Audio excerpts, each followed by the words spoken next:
Hey guys, how's it going? It's Danilo from the Realty Group of LePage. Hope everyone is having a great day today. So I wanted to answer a bit more questions. The last one I sent got a good reception. People really enjoyed the content. I talked about the interest rate thing. So if you didn't see that, look at my last video. It's under the category of GTA real estate information you should know, and definitely helped out some buyers for sure. So I'm going to send another tip here for my buyers. So this one's a little different because it probably would have been better if I posted this maybe 2 years ago when there was a lot of bidding wars. But there's still bidding wars even in 2018. We're talking May 2018. There's bidding wars going on in different neighborhoods across the city in the GTA. So the question is, as a buyer, how can I win a bidding war?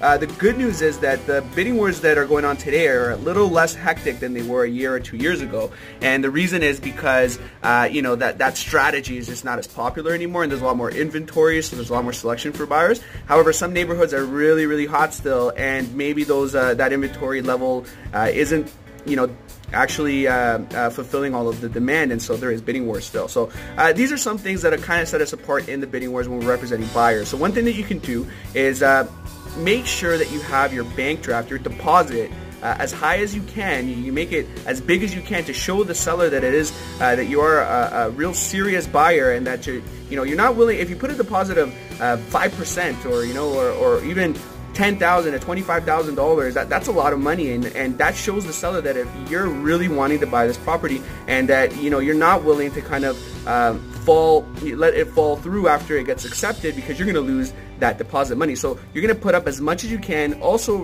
really knowing that that's going to be part of your down payment in a few months anyways. Okay, get that bank draft before the offer date. Okay, and you also have to show up to the actual offer date. If a client if someone's telling you, you know what, they're only accepting email offers, or they're not really doing it in the traditional way, then what I try to do is I really try to show up to the office, or I try to show up wherever that agent is accepting offers, so I can really be there and we can adjust in that moment, okay? Because that's very crucial. You have the check herewith in hand. Here's the bank draft. I'm here. If you want to do some price changes, we'll do it on the spot. That's the best way to win a bidding war, because at the end of the day, you're there and you're actually focused. Now, there's going to be some times where they set up a bidding war, meaning that the listing agent says, okay, on Wednesday at 7 p.m., you come in here and we're going to take a look at all offers. When you're doing that, you got to be a little different.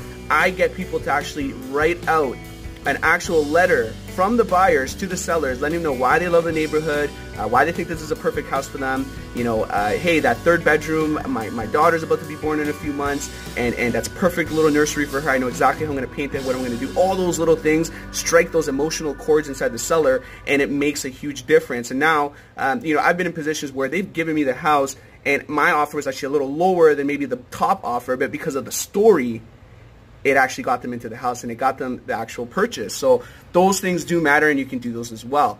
Another thing as well, and this is just a little bonus, if there's not a lot of inventory, not a lot of houses on the market, there's not even a bidding war to be a part of, what I get my buyers to do a video. In that video, they explain why they love the neighborhood, why they want to get in, they have a pre-approval, they have all these things in place, and I shoot that video to the neighborhood and I say, look, sellers, we have a buyer in place. Maybe we can buy your home without even going on MLS. Now that's the secret sauce, and those things do work. Okay, now you got to get that pre-approval first. You got to know what your budget is. You got to know where your limit is when you go in a bidding war. You got to get the bank draft. You got to be there in person. You got to take time, because this is important when you're buying a home. You got to take time and actually show up to present your offer and be there to adjust, and that's going to 100% increase your chances of winning a bidding war. I hope these tips actually helped you guys out, and I'm going to do a video actually for sellers next time, talking about how do we set up a bidding war strategy and how does that all work. It might actually help you buyers as well. Danilo from the Realty Group. Hope you guys are having a great day again, and hopefully this information helps you. Sorry for the shine on the hair. I don't want to change this video though. I think it was good. Take care, guys.